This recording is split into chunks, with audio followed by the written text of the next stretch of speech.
Welcome to the Flawed, Foolish and Fantastic podcast. The big question, and everybody's going to be going, why have we wasted like an hour talking about other things? But we watched the Battle of Amritsar. That was a big thing. I remember when you put that out on Instagram, and within like the first day I was like, sent a message out to Singh, sent a message out to brother-in-law, and all of us was like, who wants to come? Let's get tickets. And we got tickets straight away. The Battle of Amritsar was an amazing film. For me, it was an amazing film because there was so much stuff that I had read from different sources that I'd never learnt before, that was found in that film. Tell me about the conception of that film and the work that was undertaken to produce it, because in an off chance you spoke to us and said it took how many years, and we're just like, that's beyond fathomable for some of us, but tell me about the work that went into it, please. So I guess it starts with this idea that the way Battle of Amritsar is viewed, like it's all there. Yeah. Obviously like the way it's viewed in the mainstream is completely like, whatever, galtia. But the Sikh understanding of it is there. It's fragmented. Sare passe a, khildri hoi hai. Unu kathi karna ta pesh karna, like that was the work, right? Yeah. And it begins with like just an idea amongst a few of us. One thing in particular was like, this ab banni chahiye a movie. And you just, from there, from conversations, from just different kind of concepts of what it could look like. Yeah. This idea that like this film isn't here for closure. It's not a factual blow-by-blow account in the way that people are used to. It's certainly not going to leave space for the Sarkar's narrative. Yeah. It's all about how when we think of the June 1984, yeah. The Singhs and Singhniya, our thought is kash assi utthe hunde, sanu bhi mauka milda. Yeah. Like there's nobody nothing. Desires that. Yeah, there's nothing Wish beyond I was there. Even though I probably would have fallen over and tripped on my own head. Probably. But I still want to. You would have wanted to be there. You probably would have been. Because George Sahunde, maybe if I could have done something for my panth, if I had that opportunity. So like that desire, like that feeling, that longing, like it's almost like after that moment, like ਜਿਨ੍ਹਾਂ ਨੂੰ ਜਿਨ੍ਹਾਂ ਤੇ ਸਤਿਗੁਰੂ ਦੀ ਕਿਰਪਾ ਸੀਗੀ ਉਹ ਰਾਹ ਦੇ ਉੱਤੇ ਤੁਰ ਪਏ, ਸ਼ਹੀਦੀਆਂ ਪਾਉਣ ਦੇ ਮੌਕੇ ਮਿਲੇ, ਐਡੀਆਂ ਕਮਾਈਆਂ ਕੀਤੀਆਂ ਪੰਥ ਵਾਸਤੇ, and like how do we like translate that into something? How do we evoke that in our qawm? There's no closure. This isn't over. This isn't an episode that it began, start, middle, end, formulaic documentary making. Like that sir dittiyan baaj nahi rehna, dharm sir dittiyan baaj nahi rehna, that should like taunt us, that should pull us, ਸਾਡੇ ਉੱਤੇ ਕਰਜ਼ਾ ਆ like ਉਹਨਾਂ ਸ਼ਹੀਦਾਂ ਦਾ. And how can we capture that? How can we convey that emotion? How can we convey the central idea that Sangat was fought for, which is our Padshahi, which is one of the, kende ke santa ne qaum jagaya, right? What is that jagrupta towards? Like what were they aiming towards? What was their goal? And contemporaries, Sikhs today reflecting back, academia, etc. Even like even kei panthik sajjana de vich vi there's a disconnection between Sant ji and Khalistan. They'll be like, oh, Santa di mangni sigi, Sant kende sige ke je dinde assi le lunge, wo wali galti nahi karunge. Or they'll say that the quote of like Sant kende ke jo darbar sahib de vich char dwariyan ch fauj augi, Khalistan nahi rakhi jaoga. But thing is, all of that is the surface level analysis. So Sant Janel Singh on stage is giving a speech, and you've taken that speech or that interview and said this is what it means. You're not seeing behind the scenes. You're not seeing behind the scenes Sodis going around assassinating people left and right. You're not seeing all of the organizing that's occurring. You're not seeing the hit after hit after hit after hit that Santaji is at the core of. Of course. That all the things in the Jathebandi are saying like Santa ne kya saga ke bande da sodda lagna chahiye ya. So you're not seeing like literally the building of the armed movement, all the mechanisms for it. Sikhs nu ek wari fir jatheband karna, like the shastra they were carrying wasn't just an aesthetic. All the photos you see, all of the top Singhs that were carrying out the hits and the assassination, they're not in any of the photos. Of course they're not. Like, you don't see General Love Singh, you don't see Shahid Manjeet. You see one Chahiru, you don't see those, do you? One of the Singhs doing the research is writing the book at the moment, Jangnama Baljeet Singh. He's like, there's one photo of Sodhi, there's two photos of Sodhi doing a reading part, and when those photos are taken, Sodhi says to the photographer, I'm gonna have to kill you now.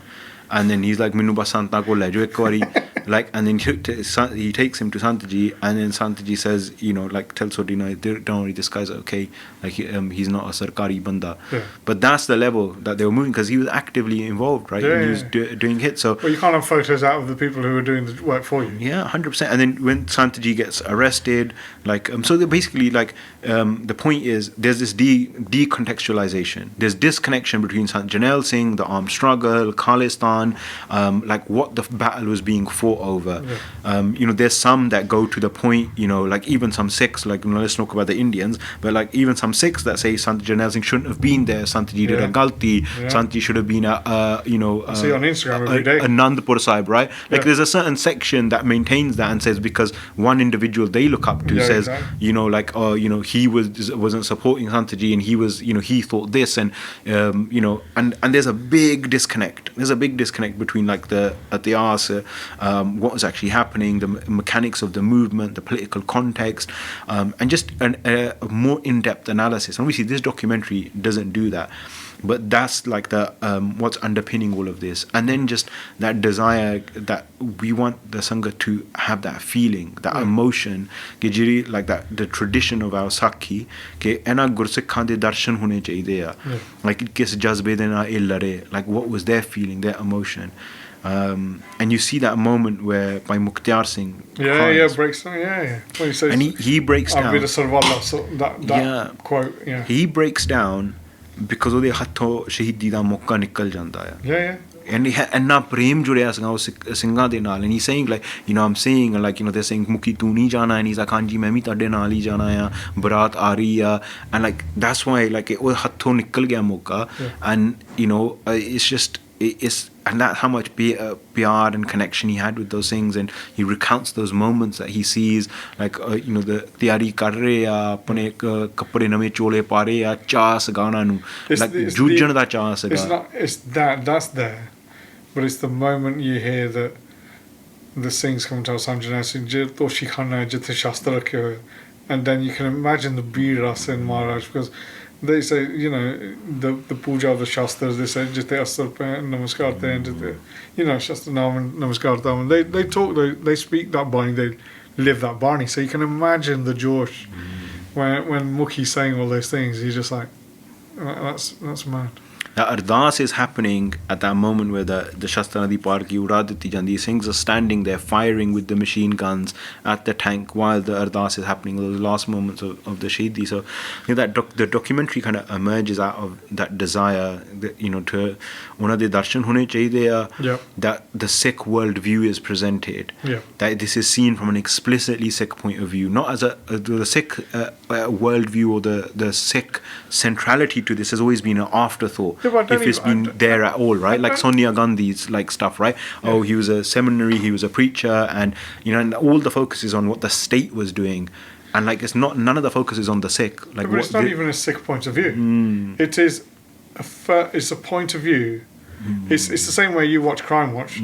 The point of view is coming from the witnesses who focused it, whether they're Sikh, whether they're whatever, irrelevant of faith. These are individuals that have seen an incident take place. So we'll say it's a Sikh point of view because everybody on there is Sikh, but they're all first witnesses to an atrocity that took place. That's basically it. It is the same way that you would have any crime reconstruction, and they're telling you what took place and the atrocities that took place. It's like the killing fields in Sri Lanka. I don't know if you've seen that. The killing fields in Sri Lanka is exactly the same, where they go through that, and it needed something coming together. So you said this conception was somebody's idea that this needed to be done.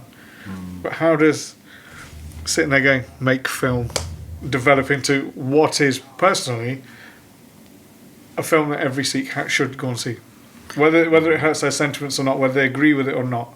You know, we spoke to somebody who we did a podcast with, and he's like, I still don't understand why they did it there. Still don't, and then we'll clear it up. We'll go, well, because this had to be done. This had to be done. And it makes them understand, but they need that grounding to first see it. So how do you go from make film, get money? What does a film look like? How do you do that? So there's obviously there's a process of like creating a list of individuals that we knew that had seen, the eyewitnesses that had those accounts. Yeah. Some of those accounts were already public knowledge. Yeah. And then logistically organizing filming across different countries, and turning up with camera equipment and kind of learning a lot of this stuff on the fly as well. Framing questions, thinking a lot about the questions as well, that process of the interview, learning in the interviewing as well that this is going to take time to kind of get people out of that formulaic way of talking that they're kind of maybe used to. Yeah. And then ending up with like 80 hours plus of footage, and then kind of piecing it together. Yeah. Because not just that, it's the emotion that arises when you hear the Nagara going and you show a photo on the screen and you're like, this person was listening to the radios and then General Salva was doing this. And it's just all that. I don't even know how you'd... It's like when I watch programs and all of a sudden the right music comes in at the right time and you were able to evoke emotion even at the points when nobody was speaking in that film. Yeah, we went through like 2 different editors. The first one we went with wasn't really able to deliver what we kind of imagined. Obviously, none of us had made a documentary film before. Yeah. We obviously had an idea about like what we wanted people to feel. We wanted them to feel something like this, right? We wanted them to have a connection. We wanted them not to feel a sense of closure. We wanted them to be like evoked. We knew these moments within the narrative. Like that's something like we... crafted together really finely, like seeing the things that are behind the scenes that जिन्हों ने एक काम किया है, like really piecing together like that minute account, like that framing, like the original cut was 3.5 hours and cutting that down to 2.5 hours, 2 hours 36 minutes that is, like minute by minute, like what the story is. There's the an analysis in the start, there's the kind of main focus on the battle, and then there's the analysis at the end. We had a clear idea of what we wanted to convey. Yeah. We knew that we wanted the music to come from a Sikh emotional, setting, right? Because the Angrez music just doesn't hit us. Yeah. It's never going to hit us in that way. It had to be Sikh instruments. We knew there's bits that are being described. Obviously, there's no footage of the battle itself, so we had to fill those bits with artwork. We knew we wanted to use archive footage that exists, especially of the Singhs and like the Morche Bandi that's been used before but never in this context. See, I'd never seen some of the clips that you showed with the Bar Sahib, where you see the gunshots and the firing and things like that. Yeah. The only other place I've seen it since that is that the Amir Khan film in Lal Singh Chaddha. He uses exactly the same footage. I mean, which is quite surprising. I was like, hang on, the only place I've seen it is in your film, so I don't know where the hell he's got it from. Well, it comes from the archives, because obviously, like at that time, there's journalists from all over the world there, and they were filming, and that's their proprietary footage, right? It's their property, so you can get licensing, which we did, to use their archive footage. So we knew what the elements were that we wanted to piece together. We knew the story that we wanted to tell. We had an idea of who could provide the analysis. We knew there's certain accounts that we wanted to give from certain perspectives of different jathebandiyan, of people that were there with Santaji. So we kind of had all these building blocks, and then obviously add on the layers of logistics, filming people in different countries, add on this like a timeline of how it's going to be constructed, and then like this kind of the intangible things of like what we wanted people to feel, and what bits do we want them to feel disquieted with the emotion, where all of those pieces like I said, we had an issue with the first editor, then we went to a second editor, and then we explained what the whole kind of process was going to be, and then that editor did a fantastic job of like soundscaping it, obviously with like how tight everything is, how seamless it all is. Obviously we worked with an artist as well that produced some artwork that really kind of adds on to the kind of visualizing of the environment, the atmosphere. A lot of people said that they felt like they were there, when they were watching it, and I think a lot of that has to do with the sound quality. The sound is such an important part of the filmmaking, and obviously the visuals as well. So like the foley of all of that work was with the editing guys, Boots guys, basically they added all of that in, and they soundscaped the whole thing. They developed the music, all the original scores, so they did an amazing job. Yeah. Yeah, No. I mean it's obviously a very lengthy process. Well, you say you've got 80 hours footage, and that's going to be because the witness testimonies, let alone just putting together the clips and things like that, you're going to have so much material. Were there any individuals that you wanted to approach or have on this documentary that were not forthcoming? Yeah, I mean there was a couple of individuals, one in particular, BG, that we really wanted to get hold of, Yeah. and that we made multiple appointments with over over a year or two. That we couldn't just end up getting. It just never worked, and this stopped responding. And I think a lot of the people that we interviewed, a few of them obviously we had relationships with first, others we had to approach the other people. I think nobody's ever really done anything on this kind of scale, No. and I think a couple of our contributors that saw it were, I don't think they understood like the kind of caliber of the production that we were aiming for, and I think they were quite surprised. Shamsher Singh said to us here, he was just like, he's like, you guys did a phenomenal job, and he's like, there's a lot of accounts obviously of Darbar Sahib, and he's like, there are a lot of them are incomplete for whichever reason, but he's like, there's an incompleteness to this, to them, and he's like, but in this, he's like, I can say like you kind of captured a very complete picture, and he's like, it's really emotional, and just like the production quality. So yeah, I mean, like there were individuals that we would have wanted to include, that it just didn't happen. Yeah. I mean, there's a list that one of the things has of people that need to be interviewed, because there's so much that Still can needs be to be told. captured. There's so much that needs to be captured. Yeah. And people are Because passing people away. are passing away, and this is our thing for doing this sort of thing. Yeah. And you're just like, these things need to be captured because you're doing this work now. Other people are doing other bits of work now. And we've said to Nick, and we said to yourself, and I'll say to Siv, I was like, capture everything you can. You need to capture it because 10 years time, those memories are going to be gone. Those first historical accounts or primacy witness accounts are going to be gone. When does the unreleased 80-hour film come out? So the idea was to create an archive around not just the documentary footage, but the additional footage that we want to capture.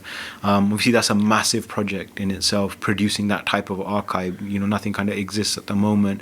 There's like a partition archive. There's another one around kind of Charasi.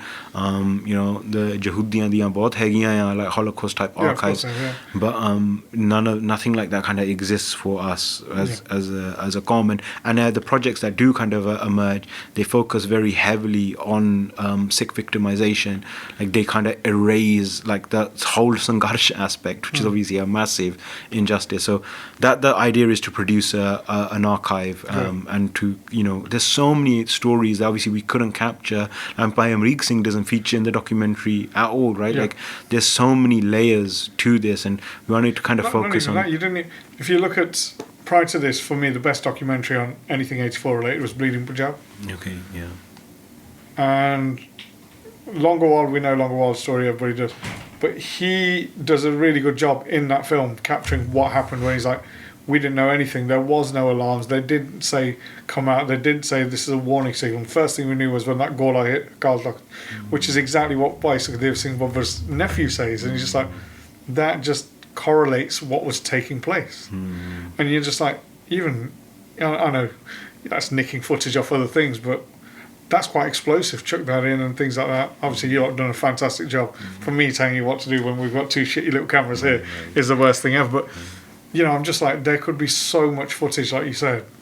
Yeah, even on the documentaries, obviously, because you're hearing first-hand accounts. Yeah. But those that have familiarity with Charasi, with obviously the whole battle around Darbar Sahib and the way the invasion happens, you can take that footage and you can take those perspectives and you marry them up exactly to the historical events, right? Like these are factual testimonies that are taking place, and there's a whole layer of analysis that could be built on top of the documentary itself. That hopefully Sikhs do in the future. Hopefully it becomes a resource for Sikh students that are interested in this subject, because there's so much knowledge production, well, the academy calls knowledge production, but reporting on 1984, right? Whether it's between whether it's in the academy or whether it's as a result of diplomatic relationships between India and Canada or India and UK, like Charasi, the Sangat features prominently, yeah. right? So this is going to be an ongoing, big topic, and hopefully this kind of, adds that layer that's missing. And then the archive footage, sorry, not the archive footage, the interview footage that we have, the additional stories, hopefully we can add those into a format where they're presented as like sakhiyan around Chirasi. Even if it's just here's the interview with Ajmer Singh, or I forgot to sing who's a reporter, or Bhai Sukhdev Singh's nephew, or like you said with Mukhi, I'd love to hear what he actually all the way through, because he's just like it grabs you at your throat, and you feel the emotion, you feel everything. Especially with Mukhi, we were at that showing, and we had somebody in front of us, and that was the moment. That was the moment for me where you're just like, fuck. But it's like you said, I didn't think about it, that he's crying because he lost the opportunity. For me, it's the emotion of witnessing those opportunities as well. He loved Santji. Yeah, you can. Loved Santji. Like the amount of, I mean, like this, he was from a kid, really young guy when he's with like Sant, and imagine being around a personality like that, right? We're hearing about Sant and all those things and Singnia like a few decades later, and Halevi, there's nobody that you can really put in Muqabla with these individuals. Imagine being in that environment. No, but that's it. You wouldn't and leave, it's really right? difficult to talk, because you get that story where is from Banda Singh Bahadur's time, where she's basically one of Banda Singh Bahadur's Janelles is eating, and his wife is named Shobhi, and she says to him, you stayed with Banda Singh Bahadur, we've heard about Banda Singh Bahadur, but what was he actually like? And at that point he was eating and his throat just stopped, he couldn't eat, and he teared up, and he's like,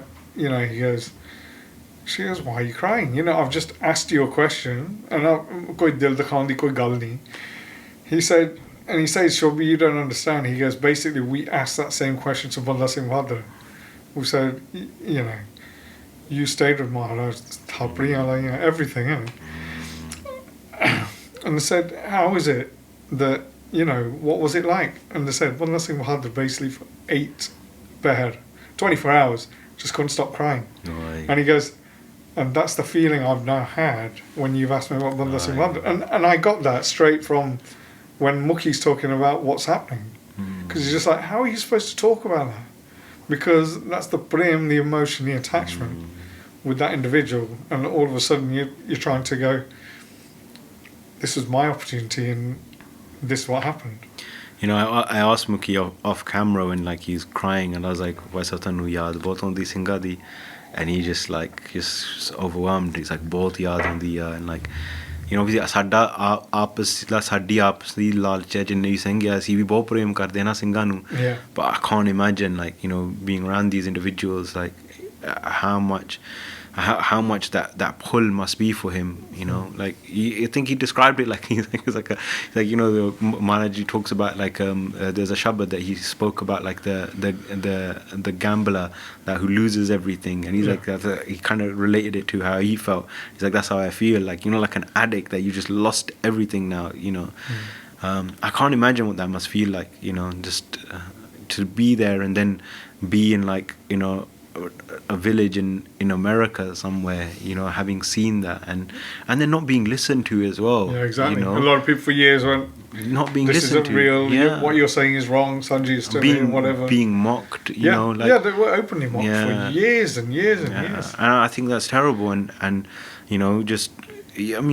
hopefully the film brings that context in. And what one of the things that wasn't intentional but happened was Sant Janelle Singh being put into context and narrating in this way. And I think a lot of people went away with this newfound appreciation of the seriousness of Sant Janelle Singh, and you see the seriousness in context. And of their own bachan, that they're not here to leave, innit? They've brought the qawm to this point, they're shaheedi, and you see the footage of their Shahidi Saroop. Yeah, You yeah. see the Chitta Kamar Kasa, you see the magazines in them, you know, and obviously people that know that they asked know how their family members identified the body, how it was on the front pages, and then how like to scupper that, and how the Indian government also played a role into course that they as did, well. of They course wanted they did, to massively. they want to deny you a martyr, they want to deny you a rallying call. I mean, this is stuff they're learning of other governments they're allied with. We know obviously the SAS sent, you know, people to provide training. Mossad sent people to We know provide they training. had in Dehradun, they had the setup where The to entire know how to do it, the entire reconstruction of Darbar Sahib, Yeah. where they're practicing, you know, commando raids for like 18 months before Sanchis, even in the complex. So, you know, like ਸਰਕਾਰਾਂ ਦੇ ਹੱਥ ਦੇ ਵਿੱਚ ਬਹੁਤ ਕੁਝ ਹੁੰਦਾ ਆ, like, you know, they've been successful in a degree to you know construct that narrative, but you know it's obviously the ਸੱਚਾਈ ਕਿ ਉਹਨਾਂ ਨੇ ਉੱਥੇ ਜੂਝ ਕੇ ਸ਼ਹੀਦੀ ਪਾਈ Well, they ਆ, said that, you know. but Soulbeer Bachan Kimbali, you know, Pinderpal says it, he goes, you know, why is it that you don't see the other faces on T-shirts? Because they were honest to what they said. And, you know, I look at it, I speak to my youngest dyer, he said, what was he? He was in his 16, 17 when he saw Sanjanel Singh in 1982. He says, we went to Wandawan, it was near Dada Sahib, it wasn't far, we heard they were coming because they were following the Nirgaris around wherever they were going. So, so they basically followed him around and they got to that place. And he said, I went to one Gathadawan. And he goes, and we were just wonderstruck. He goes, me, all my classmates, everybody. He goes, out of everybody, he goes, I'm the only one left. Everybody else has died for the struggle. He goes, but that's the sort of Josh they put in you from just one Diwan. And it wasn't focused on anything other than Gurbani. It was all talking on the back of Gurbani. This is what Gurbani says. And the influence that they had was incredible. With regards to this film, have you shown it to external sources like Amnesty International, people like that? Or is it? No, not at the moment. I mean, this film was made with a very particular audience in mind, and which is like our parents' generation, जिन्होंने ने संघर्ष दे नाल कोई निर्ता रखी या those that have been through this moment, right? Yeah. Like we wanted to. This film was made for them. Okay. You know, that's like the primary audience. The subtitles were added because we know that, you know, they got kids and bulli da masla aa janda hai, and you know that's the secondary audience essentially. But it's made for the for a Panthic core. I understand that, but I think this is worthy of showing to those organisations. Oh, they've been sure. trying all the time to get into Punjab for so long, and I think it's important that we have those voices outside of our community that shout for us, like they shout for Palestine, like they shout for other organisations, because that's what they should be doing. Definitely. I mean, I think this could end up contributing to some of that discourse, and like I think like that was some of the you know, I assume that was the reason why like Santaji and like, you know, so many of the Singhs spoke to the international media in that way, because they wanted to internationalize the struggle, right? Exactly. That's why, like, you know, just Jaswant Singh Khalra is sent out here, you know, to shine a light on the struggle and to shine a light on like India's repressive tactics. And I think somewhere along the line, you know, the struggles, you know, the sovereignty and the militancy of the struggle has, you know, been sidelined, and the focus has solely been placed on the human rights violations. Exactly. So I don't know how like Amnesty International, who like, you know, was not really great the way they kind of viewed the militancy, and even like, you know, but that's because they didn't know the militancy from our side. Yeah, you know, even some of the like the anthropologists that went there, like, you know, some of them whose books are like really well quoted, right? Like, you know, the two Bibi Anjana de Nabo one from Scotland. Yeah. It's a really good book as well. Yeah, I mean, they're good books, but then they're not wholly accurate, and they don't present the movement, especially the militancy, in the best of light as well, you know, and like they're very incomplete accounts. But so I don't know, I mean, I don't know how like again it comes to this, like, you know, this really deeply internalized racist view of Sikhs as like, you know, these, you know, religious fanatic militants, and Sanjanel Singh being at like the kind of pinnacle of that stereotype. I mean, I don't know, I mean, I hope like, you know, this people that the feedback that we've heard from people that have bought like, you know, like non-Sikhs to it, you know, has been really good, you know, and like we've heard that consistently, that this needs to be shown wider. I'd like to see it outside of Sikh circles, right? I'd like to see it like the Cannes Film Festival, the Edinburgh Fringe, you know, because they can have those films on. Edinburgh Fringe. If you get two people to it, you get two people to it. It doesn't matter.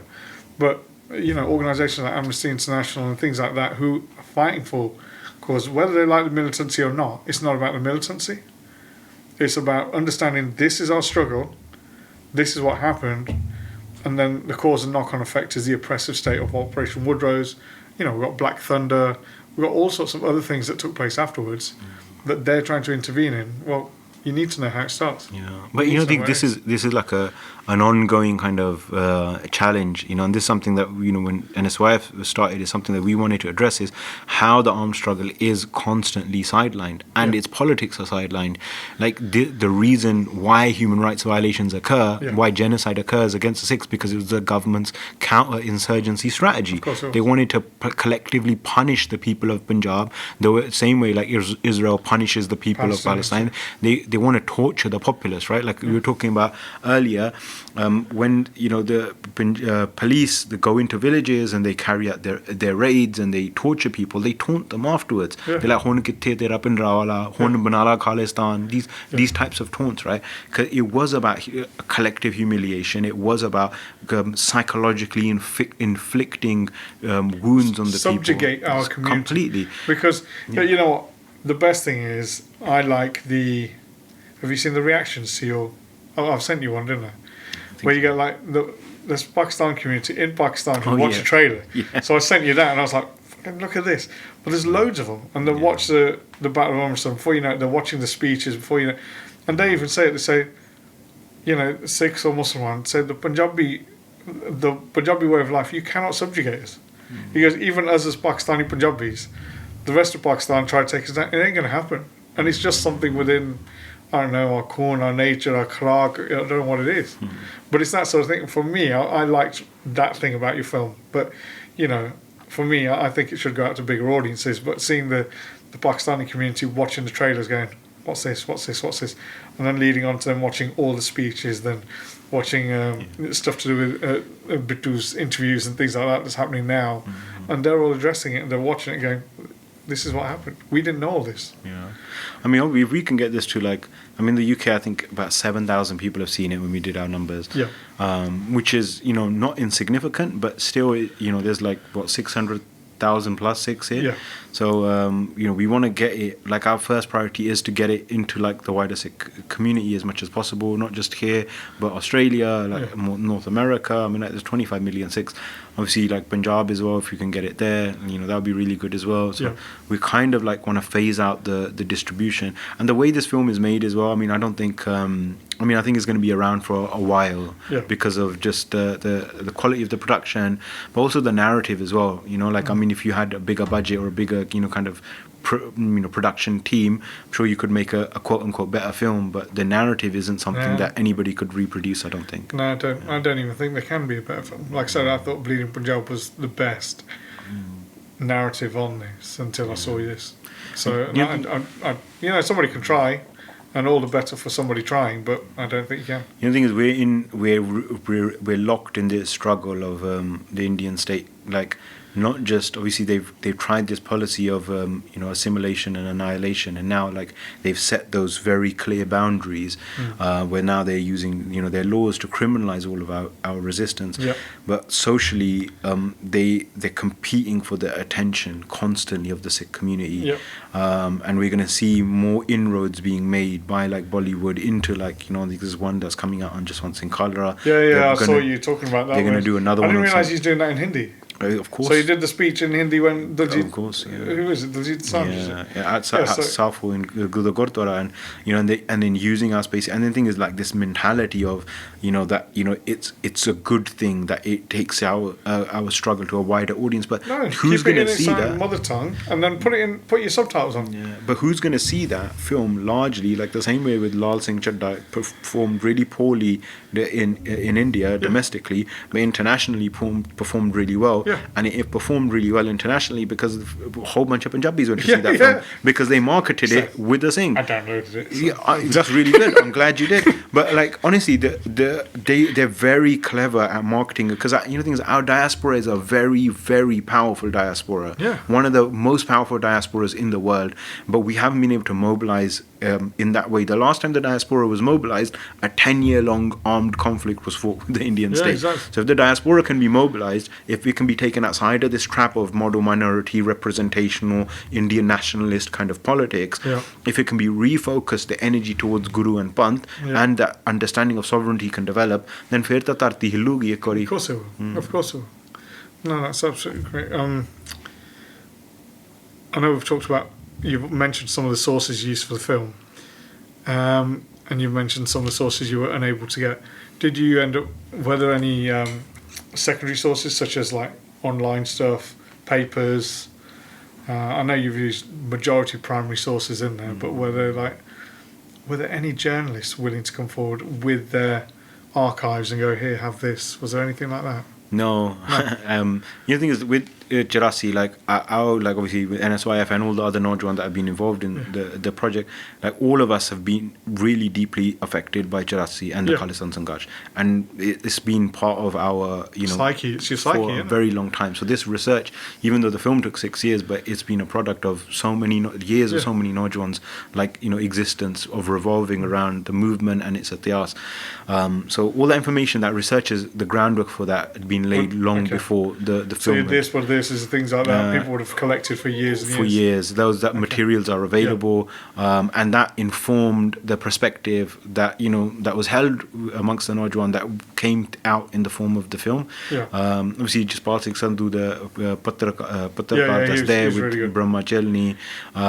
He's obviously those are the only two kind of journalists that were left inside the military cordon of Amritsar. Other than that, other than the archive footage, Jaspal Singh writes a book about June 1984, the Patrakari. The journalist sources aren't reliable. I mean, they're being sent to Delhi. Delhi is being edited by a nationalist bent, Hindutva leaning, editorial team. All of the journalism that's coming out till this day, I mean, even BBC has their own, journalism in India. But till this day, there's a very, very poor and heavily Indian nationalist leaning. Yeah, because Mark Tully was doing that. He's leaning completely. Totally. And they're writing from the point of view that the Indian state is a natural entity. But the Indian state gave them the building blocks of what they were going to write, don't they? Yeah. So they released their material, and that's what's being given back.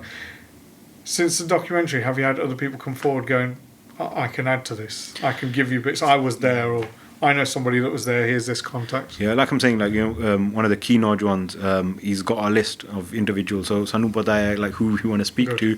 We've had a couple of interesting people from the Sangat that came forward that offering really interesting perspectives. So quite a few of them from the Forge, Sikhs that were in the military that experienced the systemic levels of discrimination that after watching this film really kind of brought that out in them. If the pieces fell into play, I think for a lot of them, that's something that we really kind of need to capture as well, because this narrative of police and military service is obviously a lasting hangover of colonialism. Obviously after 1849, Khalsa Fauj, to stop them rebelling against them, उन्होंने अपनी फौज भर्ती करके made them fight under the guise of their banner, right? That's it. And then even the Dharam Prachar people get involved in that, writing articles about how serving the Rani of England is the same as serving Sache Patsha. I'm a police officer, by the way, people. Yeah, I know, but I'm trying to do it to get my money and get out. But honestly, there's a heavy propaganda machinery that's still there, that ties Padshahi of the Qawm to the state really deeply, and those values have to be unlearned. A lot of Sikhs join the police and the military for the same reason. They want to do good for society. No, I need some money, man. Because either that or I was getting textiles with my dad. I was like, no, man. But that's a narrative that has been internalized, right?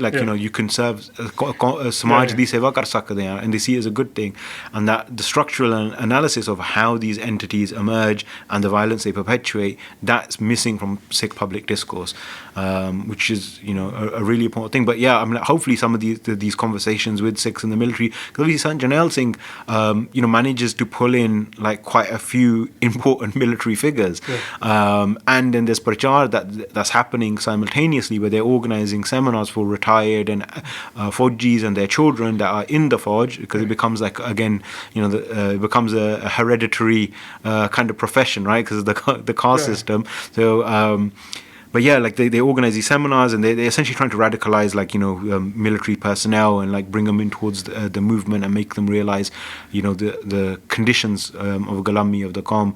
So hopefully some of those testimonies can Yeah. be a disruptive force into the the dominant narrative. I'd say that. I do that in my job. My job is, people should have seen the first time I wore a Sanjay Sinji t-shirt into a special branch office for a meeting, and they're like, what the... you knew what was going to happen straight away. So I do it all the time. And then they're like, well, hang on, isn't this... And then you change their narrative. You're like, no, you don't understand my struggle. And let's go for it. And then you bring up the apartheid, then you bring up Nelson Mandela, then you look at your worldview is focused on what you are told to do. Understand my struggle. Understand my speech, understand this. And we've got to get into those circles. There are a lot, don't get me wrong, 99% out of the police, people that are in the police, I've had this argument very recently with one of the Sikh police organisations. It's just there as a tool for them to get promoted. Yeah. People go, they'll distribute stuff, they'll do whatever for messages with regards to Vaisakhi, with regards to Gurpurbs and things like that. But you never see what Gurdwara outside of their own time. And so most of them are like that. But we need the few that can get in to go, this is our narrative, this is our story. You might consider us all to be, I've seen intelligence logs where you're like, this person's got this sticker on, so they're a terrorist, and I'm in the middle of it going, no, not. Take that off, let's talk about this and bring that person in for diversity training. I'll tell them what Sikh is. I'll tell them what is terrorism, what is militancy. Just because I support something doesn't make me that way. And it does need to be challenged. And you're doing the right thing, you're challenging it. Problem is getting into those circles where you need to be. We can try to do that. That's not an issue. With regards to the film, you've done a great film. What are your further projects that you're not doing through NSYF or through the Khalistan, the Khalistan Centre? What are you lot looking to do now? So a lot of it is going to be around the same kind of vein of producing materials, resources, books, like other productions like this, other resources, hosting our kind of own events. How will we get to that point where we can provide some kind of Sikh leadership program that we can develop? Yep. I know there's a few Sikh leadership programs at the moment. I personally don't consider them Sikh leadership programs. They're like, the kind of careerist approach to Sikh leadership, like, how to become a MP, or like, tying leadership down to like values that you can bring into. Job. Yeah, values you can bring into like, public service. I don't give a shit about that. Yeah. But we're talking actual Sikh leadership. So see, we had a really good conversation with, do you know Bhai Harman Singh from Basics to Sikhi? Oh, sure. He's like you. His vision is way ahead of, and it might be worth you. Well, I'll put you in contact with him. But his thing is, he wants to, as part of the universities in America, that you start sending people to the Banch Takht, like the Jews send their students to the, to Jerusalem. He's like, well, we should learn these things, and we look at building people up, not just in Vidya, but about Sikhi. It's about not the worldly thing, but it's about making sure our Gyanis are paid better, that the level of knowledge is better, that if you are looking at it worldly, you go, I can become a lawyer for 40 grand, or I can become a Gyani for 80 grand, but I have to learn this, and know about the politics, and know how to present myself in front of councillors, electorates, and people like that. So I don't know what you're thinking is similar to that, but it was quite interesting to hear that from him.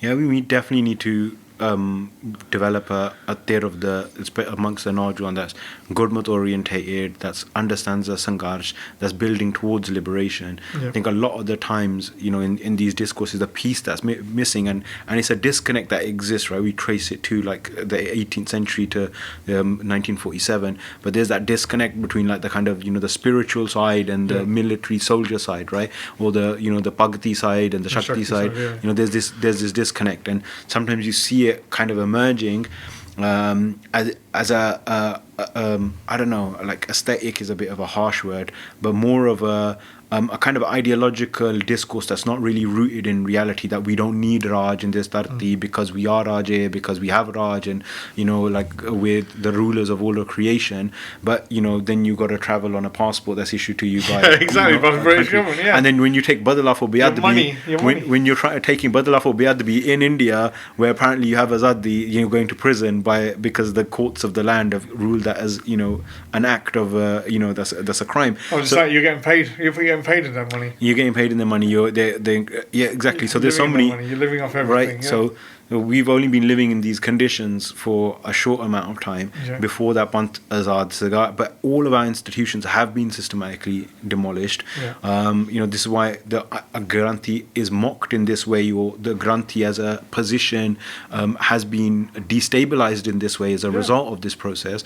आप तो अपने पादरियां नु यूनिवर्सिटियां च भेज के PhDs कराਉਂਦੇ ਆ, and we kind of like within, especially what I've seen in the Gurdwara system here in the UK, Granthis aren't paid very well. They're viewed as disposable. They're viewed as like they're treated like serious migrant workers. It's like, right, I can't part-time now, another one, now another one. And you're just like, where's the respect? Where's it gone? So like, and the thing is, if the Granthi, the Gyan that they have is of Guru Granth Sahib, then what does that show about our relationship with Guru Sahib? Exactly. If ਅਸੀਂ ਉਹਨਾਂ ਨੂੰ ਇਹ ਦਰਜਾ ਦਿੱਤਾ ਆ, then what does that show about not only the relationship with Guru Sahib, but the relevance of the vidya of Guru in the world?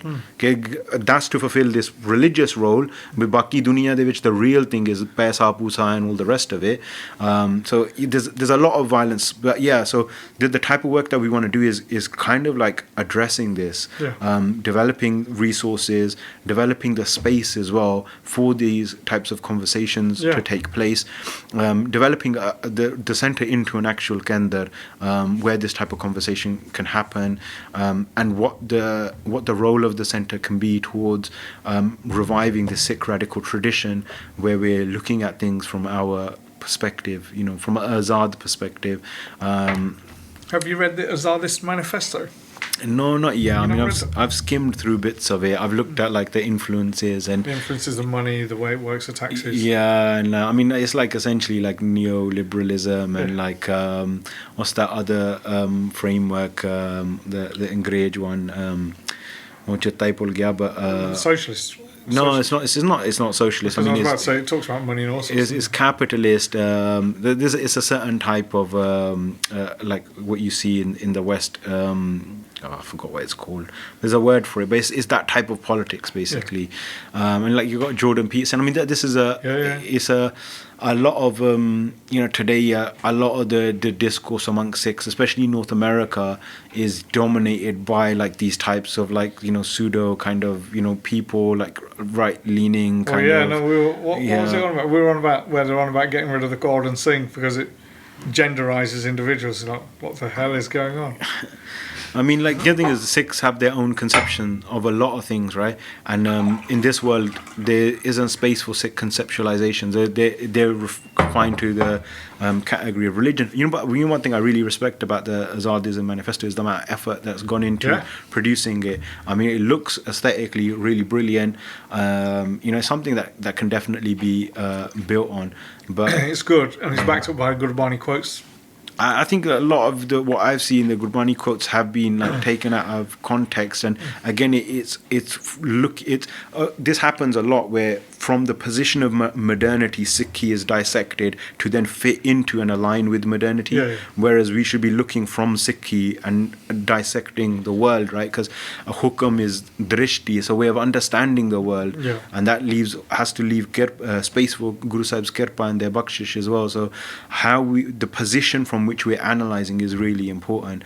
And again, for me, like the Sangarsh and Santji are an analytical benchmark if we want to put anything, if you want to apply it to this kind of intellectualizing approach. If you ain't got space for Khalistan, if you don't understand what Khalistan is, if it doesn't feature into your analysis, then I maintain that you do not understand the struggle that Sikhs have been engaged in since the time of Guru Nanak Badshah. You don't understand the underlying continuity of Padshahi, of what the purpose of the Khalsa is, Asir Sangar Beko, Durjan ke Mar Beko, Khalso Banayo hai. Like, what has that been consistently throughout? When Guru Sahib talks about Halim Miraj, when they talk about Sab Sukhali Vuttiyan, when they talk about Hun Hukum Hua Mirwan, what is that idea that's consistently there? And again, like, when Sarbatta Pala is confined to just, this ideological thing, or this practice of addressing, surface level issues and inequalities, always seen as a much deep-rooted practice of upturning these oppressive structures, it kind of leads you to different conclusions, But, so for me, like, that's why Khalistan is so relevant, because it's almost like, a litmus test, essentially. Yeah. It's a benchmark. You can be like, how is Khalistan and Sant Janel Singh looked at by a person claiming to do X analysis on Sikhi? Yeah. Are they erased? Are they completely not present? Are they in the category of ethno-nationalism? Are they in the category of religious fanaticism? What is the understanding? Because for me, then I'll be able to gauge the understanding and the connection to Gursikhi. Yeah. Well, I mean, like, Santji is the embodiment of so much, like, wo pracharak sige first and foremost, vidyarthi sige damdami taksal de. Right from that, what was the crucible from which they emerged from? What is the grounding? What is their inspiration? What are they pointing to? Yeah. And when you look at that and you like, this is why Santji is respected, then you see their politics isn't rhetoric, it's very deep, it's much, much more longer lasting. That awakening that people are talking about, that is in the collective memory. And remember, Sant Janel Singh is talked about as a mother, right? Like, like a maa vangu pottu nu jagaunde, right? So, again, like, you talk about like these modern, like, gender discourses or whatever, that, like, you got the conversation between, like, left and right or whatever. Like, we have our own conceptualizing of the entire world. We have our own epistemology, our own knowledge that doesn't figure into even the most radical leftist conversations. Right ne ta karna hi nahi, that but even the, amongst the so-called Sikh radicals that align with leftism, they have a shallow understanding of Sikhi. It doesn't feature into it. When you ask them how do you look at Kaur and Singh in terms of gender, jawab hi nahi hai ਉਹਨਾਂ ਕੋਲ, ਕਿਉਂਕਿ ਉਹਨਾਂ ਨੇ ਕਦੀ ਸੋਚਿਆ ਨਹੀਂ ਹੈਗਾ, because our identity isn't tied to this sarir in this way. That's to do with sovereignty. Yeah, it's just Singh ਤੇ ਰਾਜ ਕਰਨ ਵਾਲਾ, Kaur ਹੈਗਾ convert. So if you take away, it's like your Prince Harry and your Prince William, take away your heir to the throne, the next one's in rule. But you think it's like ਅਸੀਂ ਦੁਨੀਆ ਦੇ ਵਿੱਚ ਖਾਲਸੇ ਦੇ ਰੂਪ ਵਿੱਚ ਵਿਚਰਨਾ ਆ, then ਤੁਸੀਂ ਸਿੰਘ ਸਜੋ ਕੌਰ ਬਣੋ, like then there is a way of navigating in this world. Guru Sahib ਨੇ ਚੀਜ਼ਾਂ ਬਣਾਈਆਂ ਹੋਈਆਂ, and if you're not going to relate to them or understand them, then you're not going to understand what the Sikh liberation struggle is about and what's driving it at its core. So for me, like, like this is what these questions of Padshahi, these questions of how we understanding the world, these questions of what our relationship is with our Padshahi into this world, what are the permissible boundaries, what happens when you cross those permissible boundaries, how do we organize collectively within these displaced conditions, these confining conditions, how do we organize across borders, how do we build towards liberation? This is what we need to very seriously make space for and address, because it's not going to come out of MP Banalo ਪੰਥ ਦੇ ਵਿੱਚ ਕਿੰਨੇ ਅਮੀਰ ਬੰਦੇ ਆ. ਜਦੋਂ ਪੰਜਾਬ ਦਾ ਬਟਵਾਰਾ ਹੋਇਆ ਸੀਗਾ, ਉਦੋਂ ਬਲਦੇਵ ਸਿੰਘ ਸੀਗਾ, ਇੰਡਸਟਰੀਅਲਿਸਟ, ਦੈਨ ਕੀ ਸਵਾਰ ਲਿਆ ਉਹਨਾਂ ਨੇ ਕੌਮ ਦਾ. ਅੱਜ ਵੀ ਮਾਇਆ ਵਾਲੇ ਬਥੇਰੇ ਬੰਦੇ ਬੈਠੇ ਆ, ਕੀ ਪੰਥਲਾ ਸਵਾਰ ਲਿਆ, ਉਹਨਾਂ ਨੂੰ ਪੁੱਛ ਕੇ ਦੇਖ ਲਓ. ਸਮਝ ਹੀ ਨਹੀਂ ਹੈਗੀ ਉਹਨਾਂ ਕੋਲ. They can't connect to the ਸੰਘਰਸ਼. So like, how do we address these really violent conditions, and then also like ਆਉਣ ਵਾਲੀਆਂ ਪੀੜ੍ਹੀਆਂ ਤੱਕ ਅਸੀਂ ਸੰਭਾਲਣਾ ਹੈ ਇਸ ਚੀਜ਼ ਨੂੰ. Like, I think one of the things in Punjab once said to me is like, our role is like, ਜਿਹੜੀ ਸੰਤਾਂ ਨੇ ਗੱਲ ਕੀਤੀ ਨੀਂਹ ਰੱਖਣ ਵਾਲੀ, our role is ਕਿਸੇ ਨੀਂਹ ਦੇ ਵਿੱਚ ਇੱਟਾਂ ਬਣਨੀਆਂ ਆ. And that the foundation, like, ਇੱਟਾਂ, they go under the surface. ਉਹਦੇ ਉੱਤੇ ਦੀਵਾਰ ਸੱਜੇ ਜਾਂਦੇ ਆ, right? The walls are built on top of those foundations. So when we start thinking these grand visions of ਅਸੀਂ ਆਹ ਕਰ ਦੂੰਗੇ, ਉਹ ਕਰ ਦੂੰਗੇ, ਕੁਛ ਨਹੀਂ ਹੈਗਾ. It won't be seen because it will be underneath. ਅਸੀਂ ਬਸ ਸੰਭਾਲ ਕਰਨਾ ਆ. Like, ਉਹਨਾਂ ਨੇ 84 ਦਾ ਆਜ਼ਾਦੀ ਵੱਲ ਲੈ ਗਏ, They gave us language of to understand our conditions. Yeah. They gave us a name for our liberation struggle, Khalistan. They gave us justice for Jarasi by knocking down all of these architects of the whole thing. Sada kam hai ki assi edi sambhal karni hai, eda palana karna hai, Yeah. and how we relate to Gursikhi, how we relate to the world, how we conceptualize politics. All of these things are interconnected, and how we're connecting to other movements that are engaged in, a more liberatory idea of living in the world, that don't want to just extract from the Jameen, because when colonization happened, it didn't just change our relationship with each other, it changes our relationship with the Jameen. We're not here as we're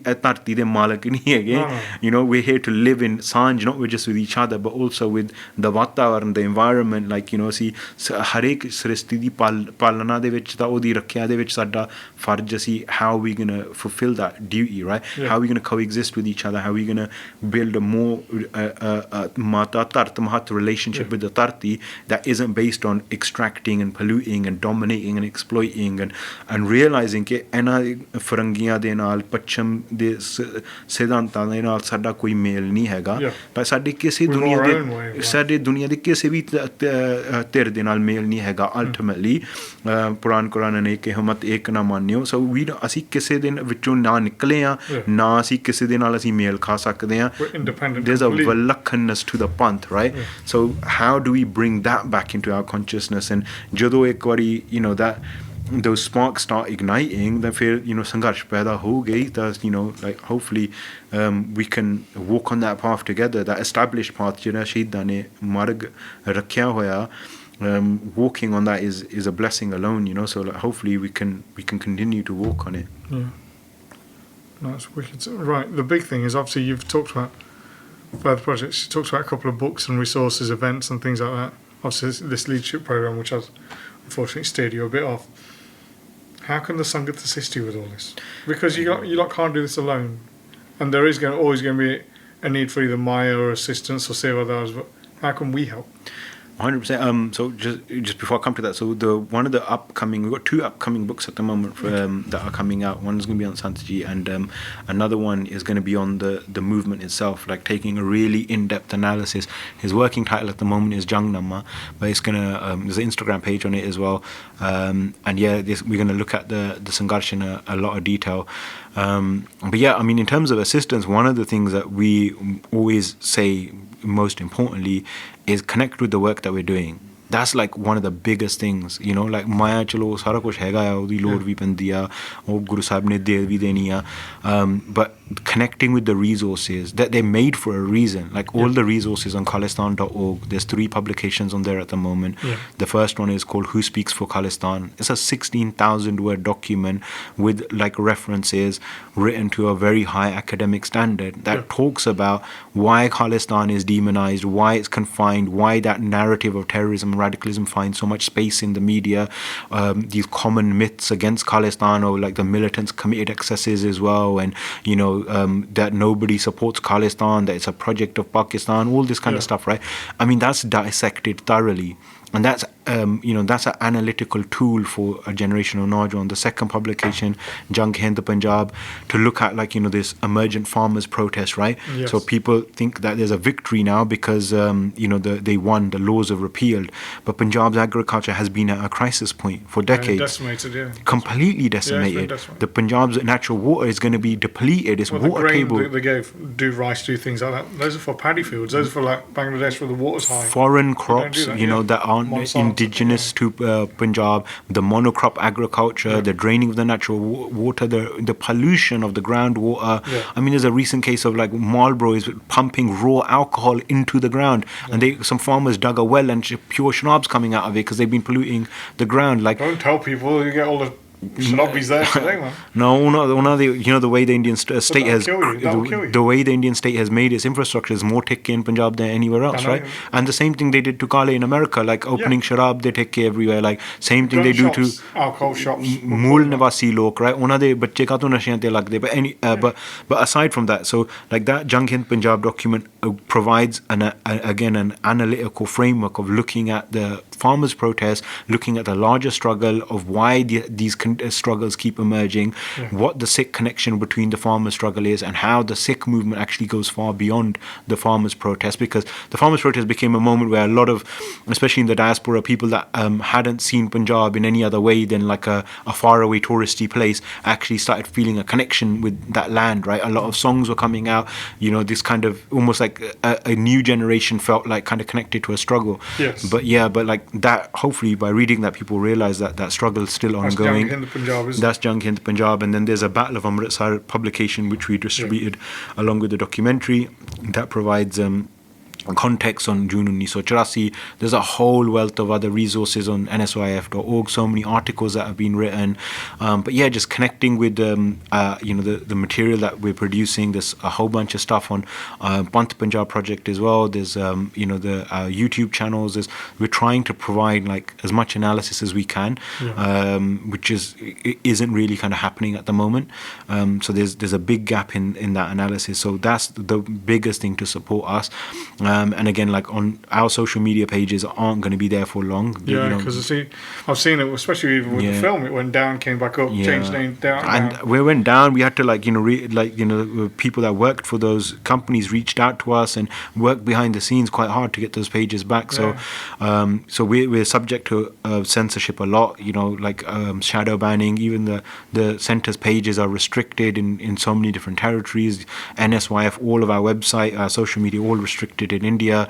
And this was this censorship was the early wave. Like during the farmers' protest, you know, a whole bunch of accounts were taken down simultaneously, and then since then, obviously that censorship's been, the net's been cast wider and wider by India. So like you've seen like Basics of Sikhi get like banned in India. Yeah, lots of them, just the term Sikh got banned. Sikh got banned. So like there's algorithmic bannings, and that net is cast a lot wider. But thing is, with our content, you're going to get a very different kind of perspective on it. So yeah, so like engage with us on the websites, like, you know, subscribe to our newsletters, pantpunjab.org, khalistan.org, nsyf.org.uk, and then if you want to support, if you're in the UK, you can go on nsyf.org.uk. There's ways you can support us there. You know, small monthly contributions really help us. You know, this type of work, again, like, you know, we're never going to get that type of mass funding because it's just, I don't know, like like, you know, for people. So yeah, I mean, like, support us as much as you can. On there's all the information's on nsyf.org.uk. Have you lot considered Web3? Just obviously, all the internet at the moment is controlled. So anything we put on Instagram, whatever, it becomes their content, whatever, and they can take it down. They can get rid of our accounts whenever they want. Websites do the exact same. We're paying for a domain. It's yours. The Web3 thing is basically it becomes your account. It's never. Somebody tries to take it, they can shadow ban it in certain countries, and you can't get to it. But the content will always stay on. It's yours. You know, like decentralized using like that's it. Web3 is all decentralized internet using so, like the blockchain. Yeah. So you put it on like so you get yourself an account .eth, so nsyf.eth, and then people can send money directly to you as well. So they just put nsyf.eth on PayPal, and money comes straight to you. It's decentralized, and everybody can see where it's come from. Your accounts and your books and everything sit on there. They can't take down the links because it's owned by you. It's something we need to consider going forward 100%. To make sure that the resources you lot put so much effort into remain on the net. Blockchain is like super interesting for its applications in like, you know, decentralizing like information. Really interesting. I mean, obviously I've seen a lot of conversations around crypto, you know, that I don't really understand, to be honest, but like that type of application of using the underlying technology to you know, create space online for information. I think that's super interesting. I think, you know, Sikhs should really look into that as well. It's like there's a thing in Huddersfield called but basically he's been on at me for ages. He's been on at Sukraj, he's been on at a few others, and he's like, why haven't we got our own currency? Why haven't we got our own cryptocurrency? Why aren't we using that within our own community? Why are we going out externally? Why aren't we supporting our own? And he's thinking so far ahead where you're just like, I ain't thought about this. One, I'm just like, I'm confused with the door penny I've got in my jib anyway.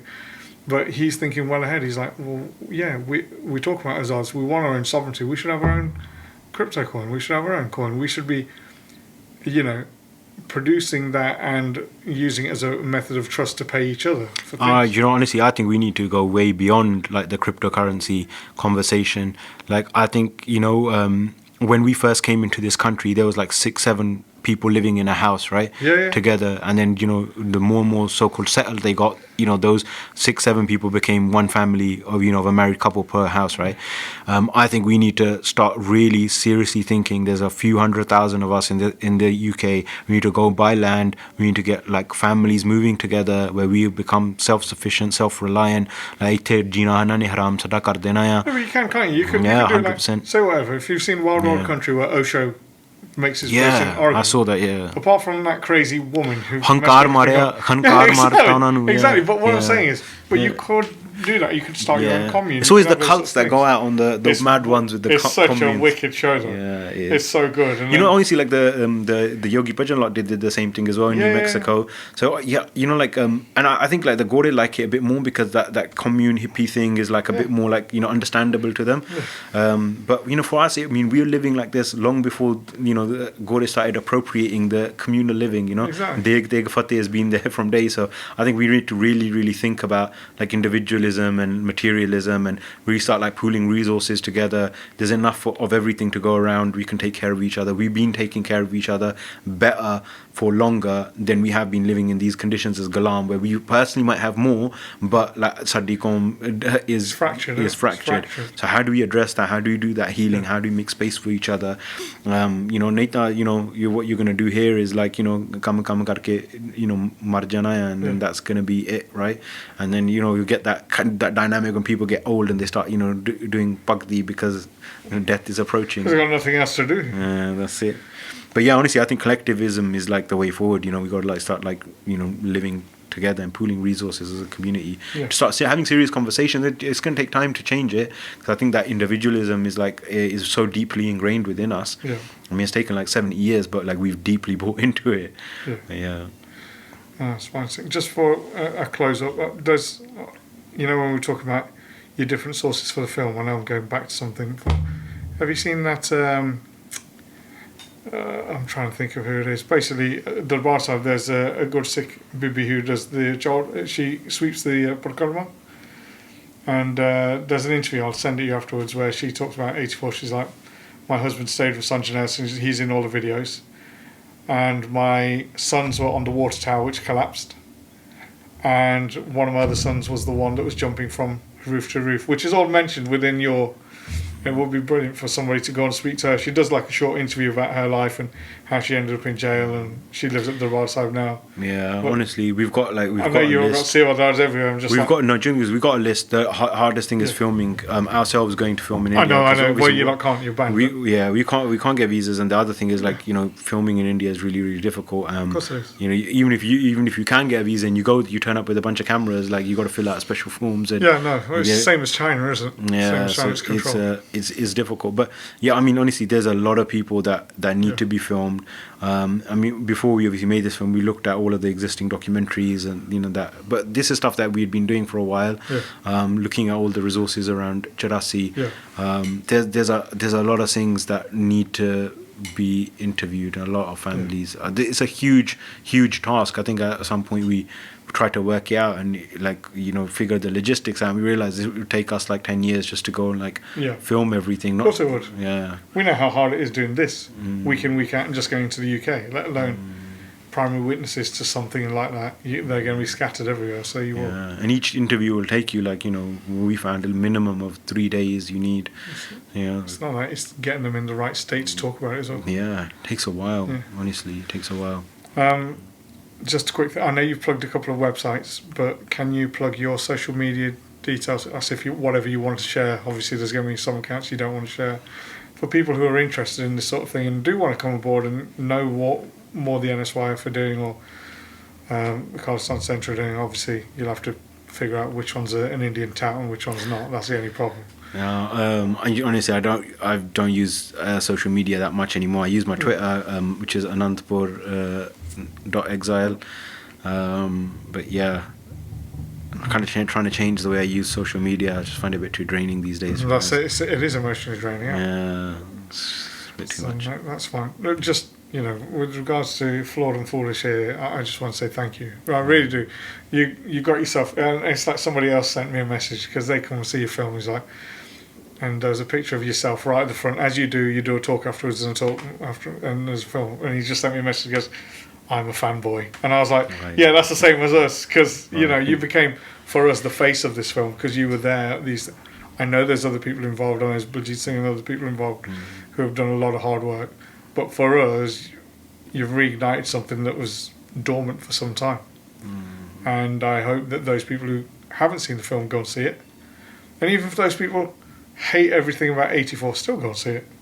And I'd rather them bring up a conversation on the net and still be anti, because then we can put our bits across. It's true, isn't it? Yeah. You've got to have haters. You know. I mean, that's the first reason I made social media as The well. haters are the best. The trolls are the best. Somebody said they're talking crap about Jalasi and Santaji on Facebook. I was like, what? Need to make a Facebook account. But that's exactly what happened. That's why we all joined, because you're just like, hang on, these guys are saying this. You're like, right, I'll get on. Honestly, we need a younger generation of like Sikhs like to kind of take over that. But that's the problem. That space. Yeah. Our issue is this. The whole point of this podcast is I'm in my 40s. You're saying you're in your 30s. Everybody we seem to talk to is in their 30s and 40s. Where are your 18, 16, 17 year olds? Because I know when we were 16, we were every ISYF job, we were at every rally, we listened to every speech, I'd listen to every one of Sanjay Singh's speeches, I'd listen to the tapes, I'd listen to Tadivana. Where are today's youth? Yeah. And that's the whole point of this. They're listening to Jordan Peterson and what's the other part? They're listening to Andrew Tate, Jordan Peterson, Blackpink, whatever the groups are. It's brilliant. I do like Blackpink. That's good. I don't even know who that is, but yeah, no, you know, I totally know what you mean. Like, but that's the thing. The whole point of this is to move the next generation to go, right, where are you people? Why aren't you coming forward? Why aren't you stepping up and going, I can learn this from the predecessors who have learned all this, and now, because I am involved, I've got the speech, I know the words that they want to hear, I know the way they want me to speak, I can put it forward and put it forward for our month. Yeah. So yes, but no, just thank you from Flawed and Foolish. You have been fantastic today. I could actually go on, but I saw the bloody time and I thought we're going to get kicked out of here soon. So I appreciate you having us down. I've got some ideas, but it's about you having time. But no, just regards to us, thank you very much. And I'll just close it with Fateh. Waheguru Ji Ka Khalsa, Waheguru Ji Ki Fateh.